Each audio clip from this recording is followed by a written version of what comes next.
Hi everybody and welcome back to Let's Play Tokyo Xanadu EX Plus. And in today's part, it's time to finish off the epilogue. We've got one final boss to do. In order to rescue Shiori, we've got to kick his ass. Oh wow, that didn't work. So I think with this fight, it's pretty much you're stuck with the same party that you go into it with. So whoever's your top 3 in the when you enter the boss, that is who you're going to be playing as. So for me, it's Ko, Asuka, and Sora. To be fair, I think I've stuck with those 3 pretty much for the vast majority of the whole game. So very rarely have I put anybody else in unless I absolutely needed to. But anyway, so now it's time for the Divine Beast. So this is pretty much the exact same fight as the boss fight that we fought during the Hot Springs chapter. Pretty much the exact same as well. Basically, there's these fruits all the way around the edge, which I think constantly regenerate. So it's kind of pointless destroying them like I'm doing there. And that will restore... he can eat those to restore his health, which is really fucking irritating. Because it restores quite a lot if you allow him to do it. So this guy, basically in terms of the attacks that he has, he is way more fucking aggressive. Like, he is ridiculously fucking aggressive. And he also, his attacks hit for massive amounts. He's also got a lot of attacks. He's got the swipe, he's got the ground pound, which can send shockwaves. Let's bring Asuka back from the dead. And we'll use Cure Potion. This is why you need your Cure Potions maxed out. Your Cure Potion 2 is maxed out, ladies and gentlemen, for this fight. I've already used 8. It's ridiculous. Ow, fuck you. For large chunks of the fight, he will also stick a shield around himself, so you can't do long-range attacks, and then he'll try and run away from you. And of course, you get up close to him. The thing that's really annoying is the fact that when you get up close to him as well, all of his attacks are fuck you, frozen in place. All his attacks are kind of close up as well. So you're pretty much forced to just go up close and try and smack him with as many attacks as you can. Of course, the other major problem with this fight as well is that he has so much fucking health. He has so much goddamn health. To the point where, you know, like, I haven't even gone down to half health yet.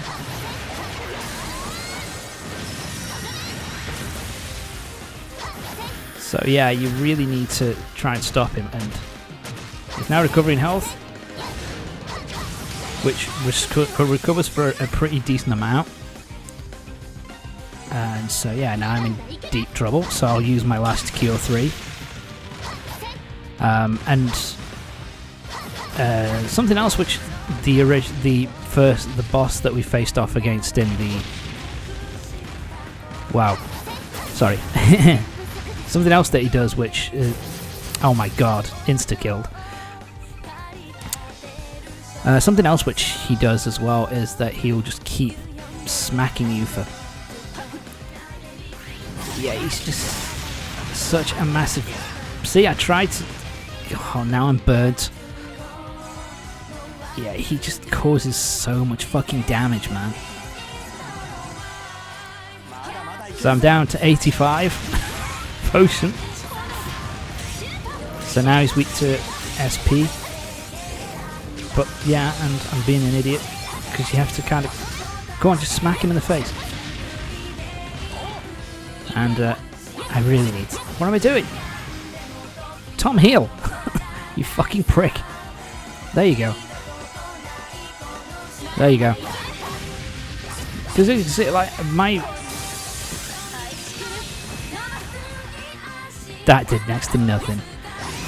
You know, the party members that I have are fucking high level. Like, Ko is at level 70, and Asuka and Sora, I think, are at level late 60s, like 67, 68. Yeah, I mean, this boss is easily the most difficult, I think, in the entire game. It's got everything that you'd want from a pain-in-the-ass boss. A ton of attacks which do a load of damage, an ability to shield himself from long-ranged attacks. See, now I'm just trying to think, can I use anything else? Let's use one of those. That'll do.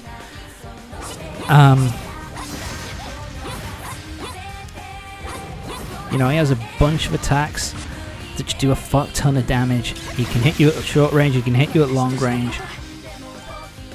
You know, that wasn't even an attack, he just basically turned and hit me in the face. It's just, this attack is, this boss is just so annoying. He's got so much health. He has the ability to shield himself, he has the ability to heal himself. It's such a pain in the dick. And it's at this point where I'm kind of like, okay, I want to save Shiori, but I mean, it's taking so fucking long. Yeah, and even these special attacks, they're not doing that much. It's so fucking frustrating. And look how many, I've used like 3 resurrections. I've used 26 cure potions, 28, 29, 30 cure potions just to get him down this much, and now he's just, he does this a lot as well. He stuns you into place and then kind of runs away from you, and so you have to then waste time getting close to him again. It's such a massive pain in the ass. Yeah, this boss, in all honesty, sucks. And now he's fucking dead. Go fuck yourself, you overgrown mongrel.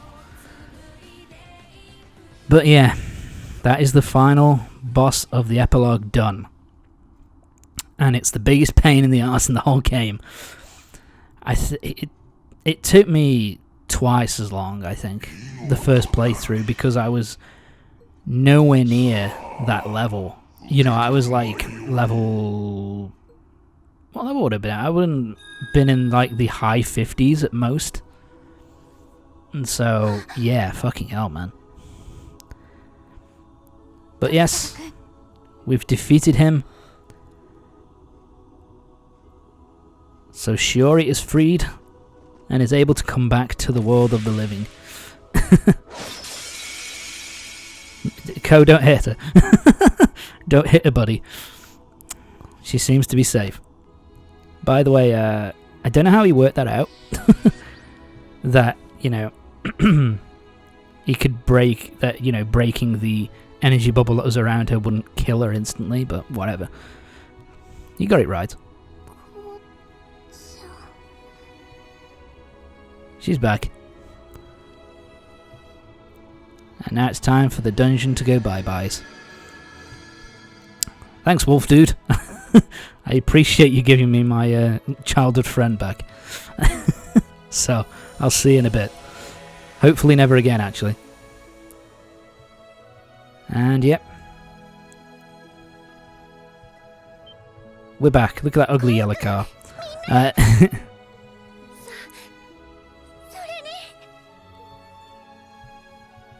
Yep, Shiori is back. She is now 100% back this time. you know, she isn't going to fuck up the world by being alive. So here she is. She's back. Safe and sound.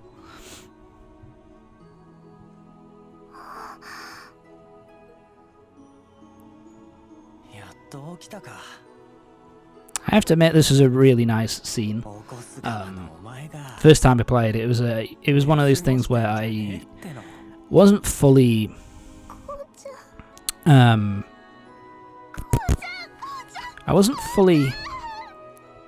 satisfied with the way it ended originally, where, you know, Ko and the gang save the world, but Shiori is gone for good.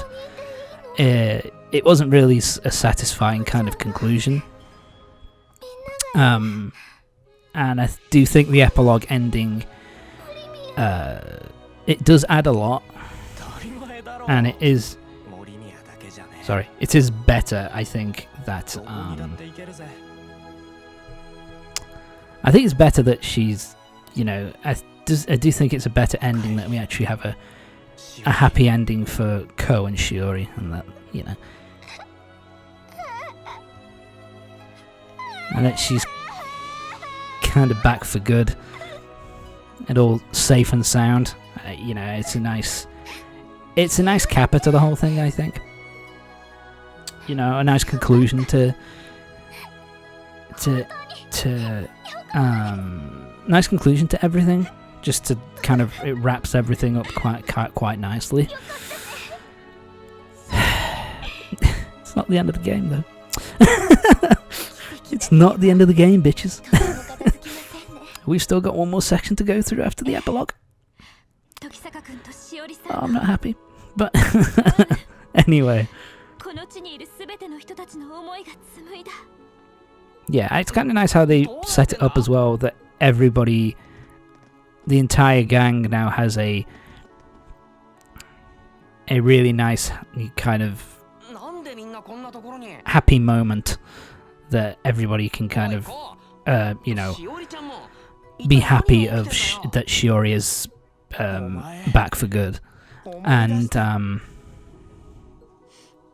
you know, so it's kind of cool that everybody gets their, that everybody's kind of happy, gets their happy ending, if you know what I mean.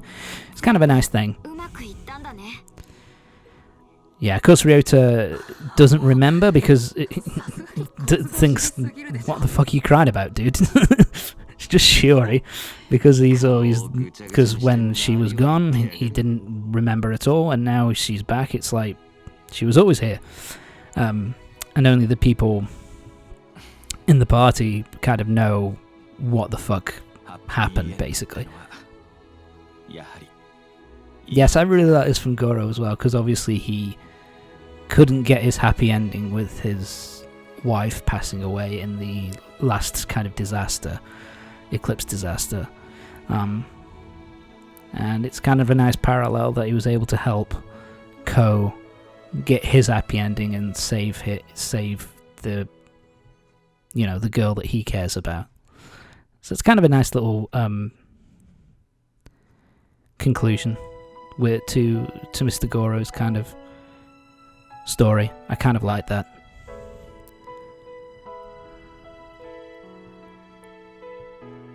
And oh, look at that beautiful anime cutscene. I actually do like these. They're kind of nice looking. These kind of I can't really explain what they look like. The kind of animated drawings. I know that sounds kind of weird to say, but it's not like fully animated anime cutscenes, but they're kind of like stills, which are the kind of still drawings which are kind of animated around. It's kind of weird, but it is a nice little look to it. But yeah, this is we now have the final scenes. We now have the credits, because we're essentially done. But we're not quite done yet. Because so basically, before I give my I don't know whether I should give my final thoughts. I might do it here anyway. But basically, after you completed the epilogue, you then have the after story, which is in a completely separate section, which is especially made for Tokyo Xanadu EX Plus, which kind of explains one last kind of random story element and gives a kind of explanation. Because you might remember there was that fox boy that June was chasing earlier on in the game, chasing through like the eclipse.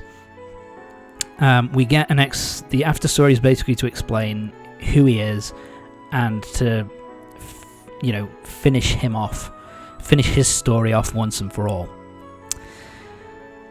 And I do really like these credits because we get like a little bit of a backstory. Oh god, that was a glitch. We get a bit of backstory. We get a like where are they now kind of thing.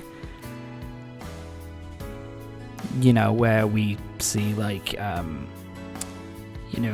Mitsuki having tea with the rest of the student council and kind of getting ready to pass the baton because she's graduating soon. And so she's kind of made friends outside the Hokuto group in the XLC, which is nice. We saw that Shio was hanging out with the rest of the Blaze guys and kind of treating them to ramen. We saw that Sora had defeated the boss, had kind of won her martial arts tournament, which is kind of cool. We see that Mr. Goro is kind of continuing with his teaching gig. Rion is continuing with her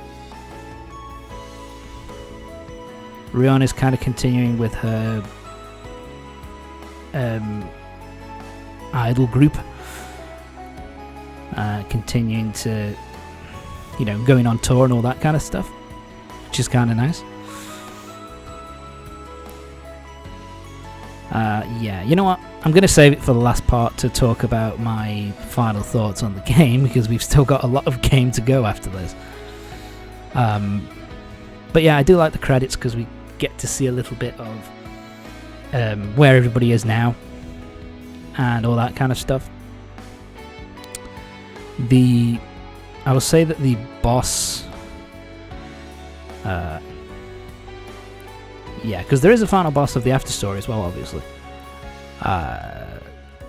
And in all honesty, that the after story boss I remember is really not that hard. At least and not that annoying in comparison to the epilogue boss, which is kind of strange.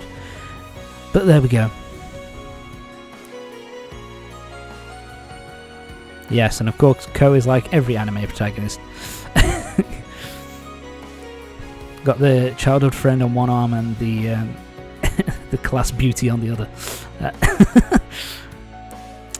And this kind of sets up what's going to be where the after story is going to be set, because we have the summer festival where everybody's going to go to, and this is where the after no, you know what, I've got it wrong.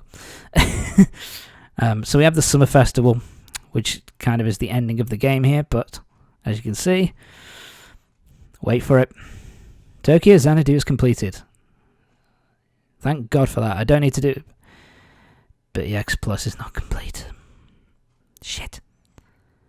So yeah, we've still got to do the after story. So that's what we're going to be doing in the next part. Next part, we're starting the after story, and to be honest, not a fan. But join me next time for the next part when we're going to be starting the after story, and that is truly the last part of Tokyo Xanadu EX Plus. Anyway, see you next time.